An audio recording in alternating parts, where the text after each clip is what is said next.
How much stock should we put in which draft prospects visit the Atlanta Falcons? Probably not a whole lot. You are Locked On Falcons, your daily Atlanta Falcons podcast. Part of the Locked On Podcast Network, your team every day.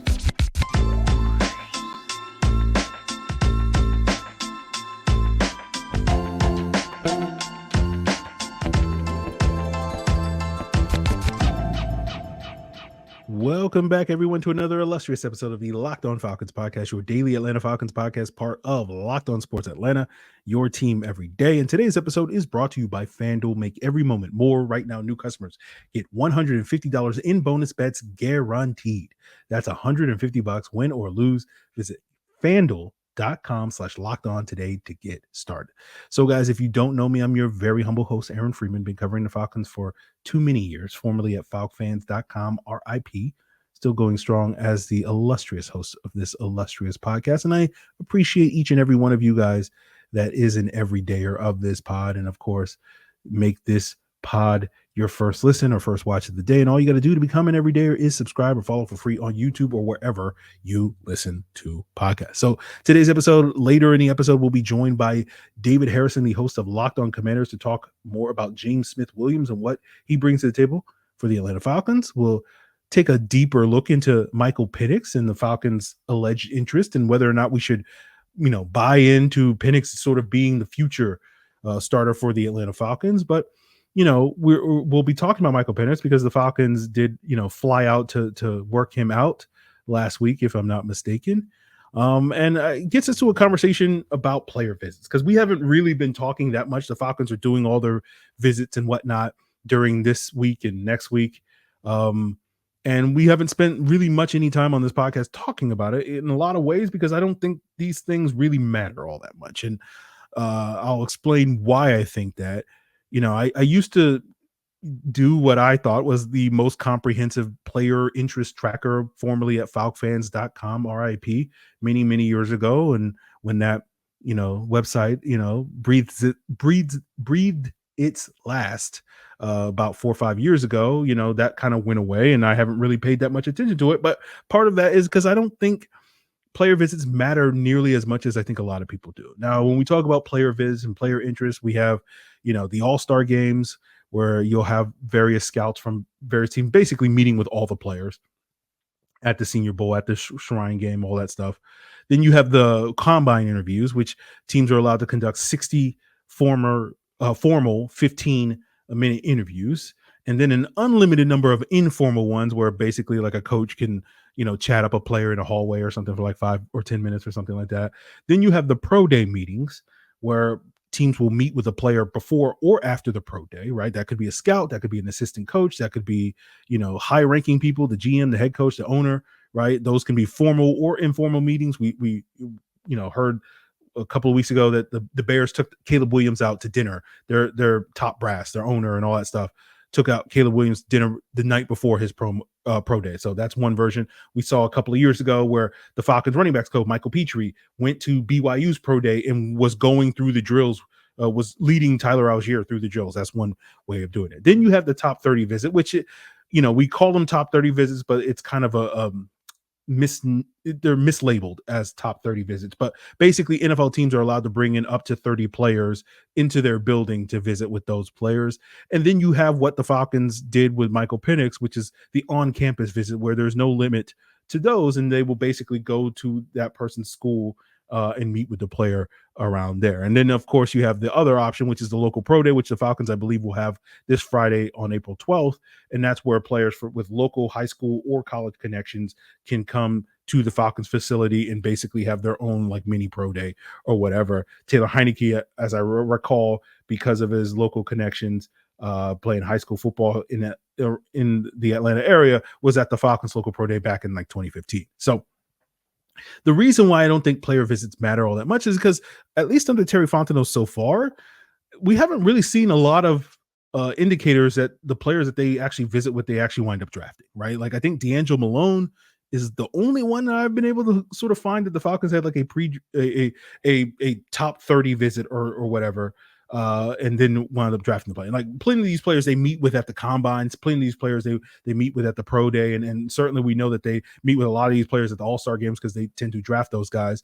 But in terms of like who the teams are meeting with in the months of April and whatnot, there hasn't been a lot of evidence suggesting that they tend to draft those guys. And while I sit here and I say I don't put a ton of stock in it, it doesn't mean that these visits are meaningless, right? It doesn't mean that you put nothing in them. There is value to them, right? There are various reports out there about smoke screens and whatnot, and teams using these as smoke screens to. I don't think that's particularly common, but I think teams are actually, for the most part, with those few exceptions, when there's smoke screens, teams are legitimately meeting with these players because they're trying to learn something. There's value to these meetings, right?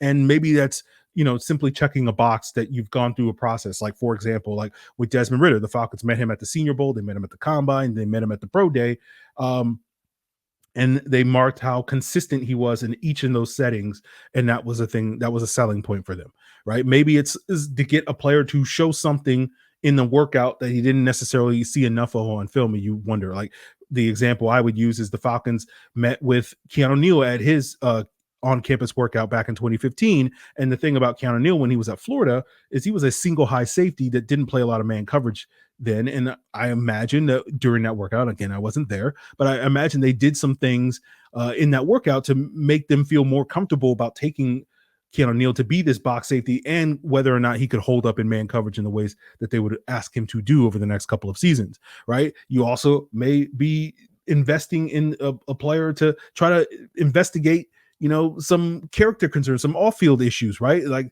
that was probably the root behind the Falcons meeting with Jalen Carter last year in terms of a top 30 visit.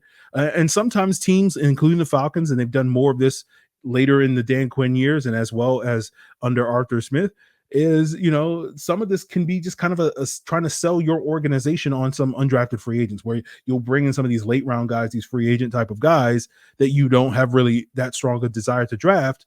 But, when you start making those phone calls on day 3 of the draft to start luring undrafted free agents to your team, because that's you truly free agency, unlike the rest of the draft, you want to put your best sales pitch. And if taking them through the halls of Flowery Branch and all that stuff, maybe you can sell a little bit better. But right, so for me, that's why I put less stock in them. But it's not because I think they're meaningless. It's just we don't really know what the team's goal is when they meet with each one of these players, right? I think the assumption that most people make when they meet with they definitely want to draft this player. And for all we know, that the team could meet with this player and come out of that meeting feeling lower on the player than necessarily higher on the player, right? Like, the player could have, had a rough night's sleep and was snoring through the meeting or whatever. Again, that's an extreme example, but that's a possibility. And so I think the common mistake that a lot of fans make when they see these visits is they think that you're getting a glimpse of a team's draft board, and that's where the misnaming of them called top 30 visits, because I think that convention comes from these are the top 30 players on your board that you're going to bring to your building. That's not really the case when you actually look at them. And so the analogy I'd also use is it's one of a puzzle, right? Where you have this 500-piece puzzle, and we get the information, or you get 50 pieces, and now you got to figure out the puzzle. And I think too often people try to draw sweeping conclusions, even though 90% of the puzzle is missing. And so you can't really solve the puzzle. And that's what I mean, where it's like teams are going to interact with and talk to hundreds of players through this pre-draft process. And then, these trackers are going to have 50 guys on them. And we're going to be like, that's all the players that they want to draft. And that to me is where the mistake is going. So, I know for a fact that the Falcons under Thomas Dimitroff would hide their interest in players, right?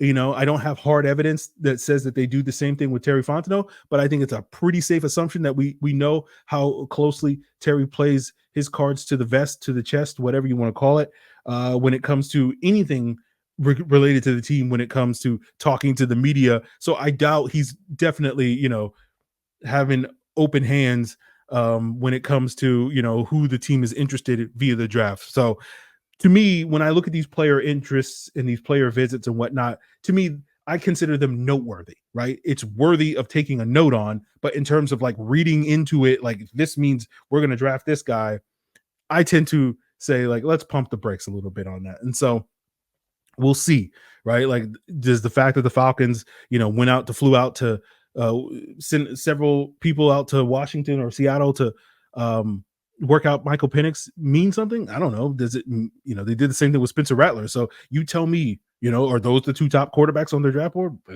Maybe, right? But, is that any more meaningful than them working out CJ Stroud or Anthony Richardson last year, right?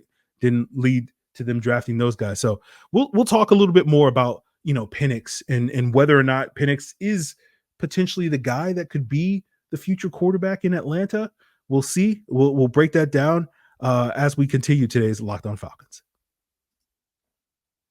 But first, guys, I got to tell you, it is playoff time in the NBA and NHL, and baseball season is in full swing, which means FanDuel is the place to bet on every game. Right now, new customers get $150 in bonus bets guaranteed. That's $150. Win or lose, you can bet on everything from slap shots to home runs to slam dunks, all in the app. It's safe, secure, and super easy to use. And not only is it the slap shots, home runs, and slam dunks that you can bet on, of course, we got the NFL draft props. And again, Dallas Turner continues to be the favorite on the FanDuel Sportsbook, but, Laiatu creeping up there, right? Jared Verse is not far behind, right? Quinyon Mitchell's not far behind, all those guys. So, please take advantage of the odds as they sit here today. So don't wait any longer. Go to visit FanDuel.com/lockedon and make your first bet an automatic win. FanDuel is America's #1 sportsbook. So, guys, I want to plug the Locked On Sports Today 24/7 streaming channel for free on YouTube, giving you all the biggest stories every single day without all the screaming that you find on Fox Sports and ESPN and the rest of the TV all day long. And check out Locked On Sports Atlanta for that local, the biggest stories in terms of Georgia and Atlanta sports. And of course, you can find it streaming 24/7 on YouTube or the free Amazon Fire TV channels app, part of Locked On Podcast Network, your team every day. So let's talk a little bit about Michael Penix. And, Penix is a player that I know a lot of people are very high on. A lot of people sort of see him as, the ideal heir apparent for Kirk Cousins. There's a lot of talk of where he's going to get drafted. There's been a lot of connections between him and the Raiders recently.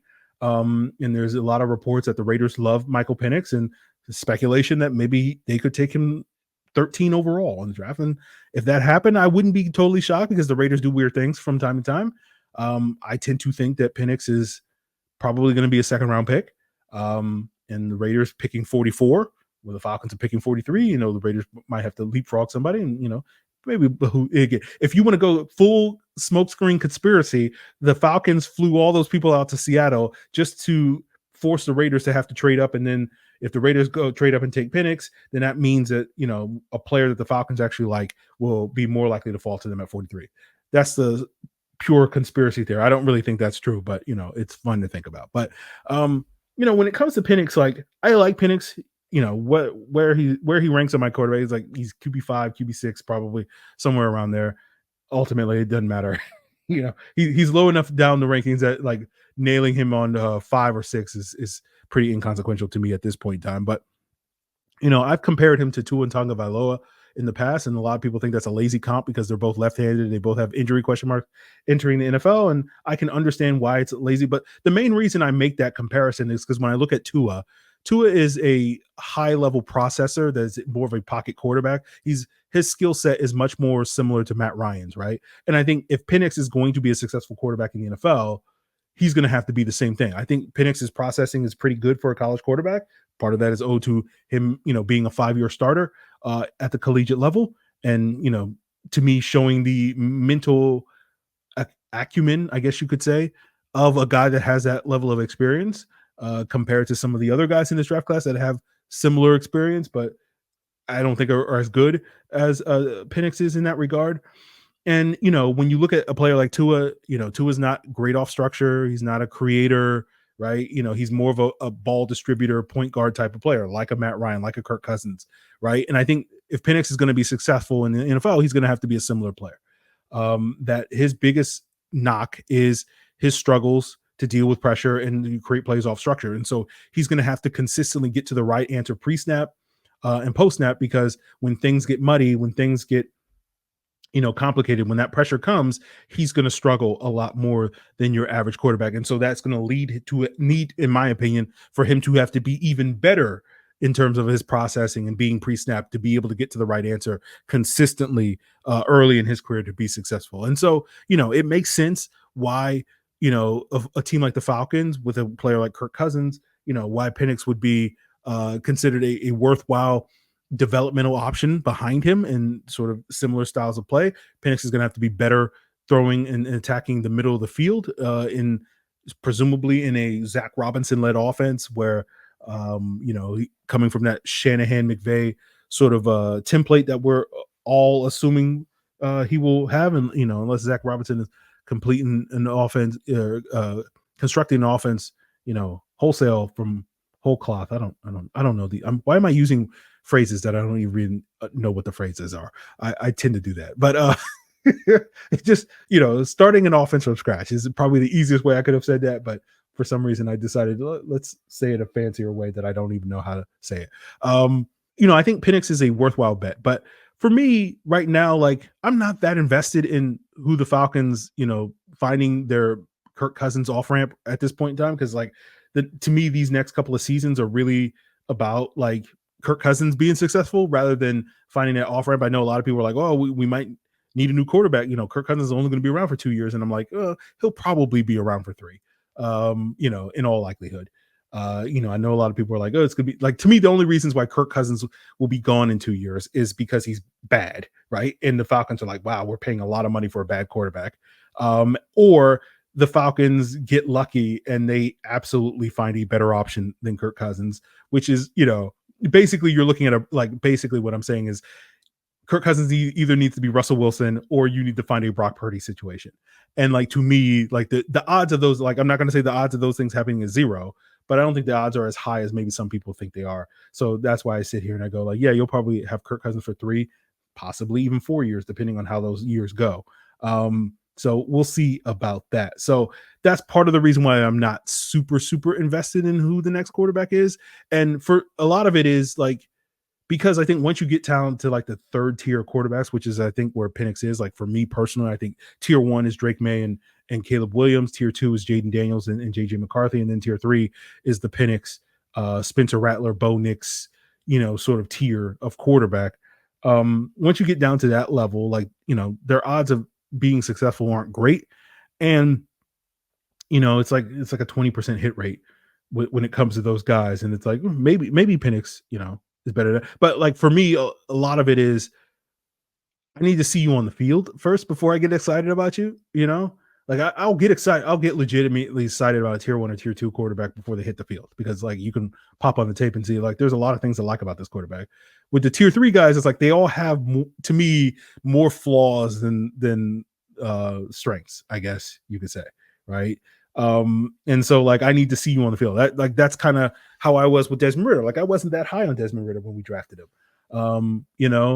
And it was my excitement level for Desmond Ridder only really picked up once we got to see him on the field in the preseason. I'm like, okay, there's something here, more than I thought there was. And so let's get excited about that, because Lord knows I was not going to get excited about Marcus Mariota leading the team to the promised land, unlike some other people in the fan base. But this year, it's going to be flipped. It's going to be like, I'm going to get more excited about what Kirk Cousins could do in Atlanta than necessarily what one of these young rookies can do. But, I'm always open to the possibility of, changing my mind, I guess you could say. So we'll see what happens with that. If the Falcons draft Penix, great. If they don't draft Penix, whatever. That's basically where I'm at. Like once we get down to tier 3, I'm just like, yeah, whatever. If they take one of these guys, great. If they don't, all right. To me, like the tier 4 quarterbacks, I think it's more likely they take a tier 4 quarterback, which I guess in this case is like a day 3 guy, a Devin Leary of Kentucky, a Michael Pratt of Tulane. Those guys to me seem much more likely to be Falcons picks at quarterbacks, where they just kind of get a body at the QB3 spot and then they just, punt that decision to next year, right? After the season that Kirk Cousins has, after Taylor Heineke probably hits free agency, do they bring Tyler Heineke back as the QB2, or do they feel like they can upgrade that spot in next year's draft? Who knows? But to me, in terms of like the long-term future of the Falcons, like I feel like that's more likely set up to be a 2025 decision, not a 2024 decision. And that's also fueling why like I don't get as excited about this quarterback class, because I just feel like more than likely the Falcons going to punt at that position. But we'll see if I'm right on that assessment, and we'll continue today's Locked On Falcons, talking with Locked On Commanders host David Harrison about the newest Falcons pass rusher, James Smith-Williams, and what exactly he's bringing to the table. But before we get there, guys, I do want to plug the Locked On Falcons podcast. 48% of the people watching this show right now are not subscribed, and please subscribe. Let's try to get to 10,000 subscribers before the draft. So please hit that subscribe button as you continue today's Locked On Falcons. Passion, drive, patience, it is the formula for winning championships, and it is also what keeps your ride or die alive. eBay Motors has everything you need to maintain your vehicle and level it up to peak performance, from superchargers, roof racks, exhaust kits, LED headlights, and so much more. Whether you're into speed, power, or style, eBay Motors has got you covered. With over 122 million parts for your number one ride or die, you'll always find exactly what you're looking for. And with eBay Guaranteed Fit, your part is guaranteed to fit your ride every time, or your money back. Because with eBay Motors, you're burning rubber, not cash, baby. With all the parts you need and the prices you want, it's easy to make your car the MVP and bring home huge wins. Keep your ride or die alive at ebaymotors.com. Eligible items only. Exclusions apply. eBay Guarantee Fit only available to U.S. customers. All right, everyone, welcome back. We're here on Locked On Falcons, joined by an illustrious guest. He is none other than David Harrison of the Locked On Commanders podcast, to give us that essential Locked On know-how into various players that formerly played for the Washington Commanders that now play for the Atlanta Falcons. And of course, we're talking about defensive end, outside linebacker, whatever you want to call him, edge rusher, James Smith-Williams. David, well, my friend, welcome back to the show. Oh man, I appreciate you. As I got ready to, some of your listeners will remember me from Locked On Bucks, and as I got ready to wind down my time on Locked On Bucks, because I don't host that anymore. Falcons fans probably don't care that I don't host it anymore, but I was like, man, I'm gonna miss my NFC South family. So anytime, and the fact that the Commanders actually played the NFC South this year is beautiful for me. But also opportunities like this, always appreciate talking to you, man, and hope you're doing well. And I hope Falcons fans are excited, because I like a lot of the things you guys are doing. Absolutely. So yes, I sit here and I go, I got to take advantage of all these chats that we get to have, David, because we won't have as many as we used to have for so many years because of the NFC South connection. But definitely looking forward to this conversation, as well as that future crossover later this fall. But let's talk about James Smith-Williams, and a player that I think you would probably say was a good depth piece for the Commanders over the last couple of years, but because of some injuries, some trades in recent years, had to kind of play a little bit more in the last couple of seasons. How did he perform as a starter with the Commanders these last couple of years? Yeah, as a starter, I would say that, he was a guy that was adequate, right? He was a guy that was on the field. You're not really going to notice him a whole lot, but you're not going to notice him for bad things either. Like, he's not going to be the guy that just allows a play to just explode on your defense, but he's also probably not the guy that's going to make a whole lot of plays to the defensive explosives, the sacks, the fumbles, the big losses in the backfield, things like that. But he's a very solid player. Like, solid is the NFL word for average. You know what I mean? I think that's kind of what James Smith-Williams is. But I think, beyond just that, I mean, you look at the first 2 years in Washington, like you said, a role player. He did get some starts because of injuries to Chase Young specifically. Montez Sweat had to miss some time, so he kind of got to go in there. And really, James Smith-Williams worked himself into a role where, between he and Casey Tuhill, the other backup defensive end in Washington during that time, James Smith-Williams was kind of the primary first backup defensive end in. You know what I mean? The Commanders didn't rotate their edges as much as some teams do. I've been studying a lot of the Dallas Cowboys defense because of what's going on in Washington. And, their top edge rushers are playing like 60-70% of the snaps, whereas a team like Washington, they're trying to get their guys Chase Young and Montez Sweat during that stretch on the field like 80-90% if they can, if the whole game if they can get them there. So so Washington didn't rely as much on a rotational factor, but when Chase Young did get injured, specifically towards ACL and ended with some with multiple knee injuries, really, James Smith-Williams got in there for 14 games in 2022. Was able to produce some sacks, but really he looked really kind of good. So there was actually a conversation that offseason where it's like, well, if Chase can't recover all the way, or maybe if he does recover and the team decides to trade him because some of the issues that ultimately did lead to him eventually being traded come up, maybe James Smith-Williams is actually better for this team, because while Chase clearly, if you put him in a vacuum, is clearly the more physical specimen, the more talented defensive end, edge rusher, whatever you want to call him, James Smith-Williams is much better at just doing his job. What does this play require from me?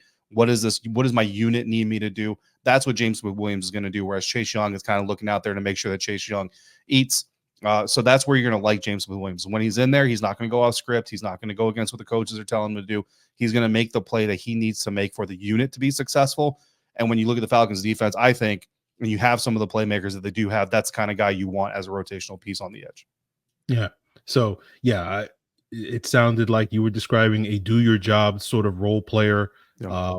And we'll see sort of what exactly the job the Falcons are looking for. I'm curious to, picking your brain on, is it the pass rush? Is it the run game? Can he contribute on special teams? What type of role do you think is sort of the ideal role for a player like James Smith Williams? Yeah, I mean, I think he's got enough pass rush ability that he can be effective in a, I would say, a package, right? Like if you put him on there, something that we saw when he got a whole lot of playing time, like when he became the starter after Chase Young and Montez Sweat were traded last season, like now teams are game planning for you, right? And they're not game planning for you and emphasizing you the way they do Montez Sweat, for example, but they know you're going to be there. They're ready for you. They're prepared for you. And that's really where you kind of saw his production and his impact, his ability to impact the defense kind of go down. But at the same time, that's not really fair on James Williams, because when you watch the Washington Commanders defense over the last few years, it's very vanilla. There's not a lot of games. There's not a lot of twists, stunts. There's not a lot of misdirection, not a lot of, guys dropping off, guys coming from different levels. It's been a very straightforward, very boring type of defense. So at the same time, opposing offenses, like I see James Williams line up over my tackle, I'm pretty sure he's rushing that tackle. He's not going to end up rushing my center on a twist. You know what I mean? Like, so at the same time, you want to be careful not to put too much blame on the player for a vanilla scheme. You know what I'm saying? So that being said, I think James Williams has all the tools you need to be effective and to be, like I said, a contributing part of the defense. I just wouldn't necessarily put him in there as a starter, but if you bring him in there and say a rush package and you give him an assignment within a rush package that has some movement, maybe has, some games going on with it, maybe won't necessarily be the guy to get the sack, right? So that's obviously going to be the sexiest part of it. But he might be the guy that pushes the guard out of the way or pushes the tackle upfield so that the twisting D tackle can come through that B gap and hit the quarterback. You know what I mean? Like that may be where you need to point out James Williams' effectiveness.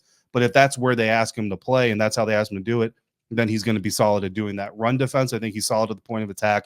He's not a guy who's just going to get knocked off his spot a whole lot. He's also not going to reset the line of scrimmage. So he's not going to put the tackle or the guard, whoever he's going up against, 3 yards in the backfield, but he's also not going to be 3 yards downfield himself while, a tackle is just driving him to the second level of defense.